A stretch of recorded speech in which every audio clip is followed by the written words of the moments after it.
5 ans que la Jordanie n'avait pas connu pareille grogne. Depuis plusieurs jours, les Jordaniens sont dans la rue pour crier leur colère. Ils contestent contre la hausse des prix et des impôts. Le pays est actuellement dans le viseur du FMI. Un homme pourrait perdre son poste, c'est le Premier ministre Hani Moulki. Le récit d'Anan Saïdani.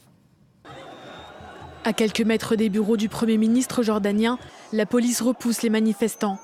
Près de 3000 personnes se sont déplacées pour exiger le retrait d'un projet de loi fiscale présenté au Parlement le mois prochain. La semaine dernière, des négociations entre syndicats et gouvernement ont échoué. Dans la foule, les manifestants restent déterminés.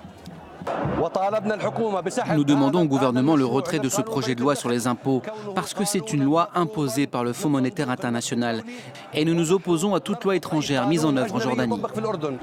Le gouvernement doit démissionner et le projet de loi retiré. Ce sont nos exigences. Cette loi sur les impôts est la contrepartie d'un prêt accordé par le FMI en 2016. La Jordanie s'était alors engagée à réduire drastiquement sa dette publique.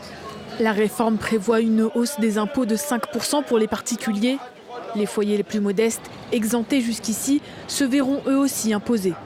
L'impôt sur les entreprises augmenterait, lui, de 20%.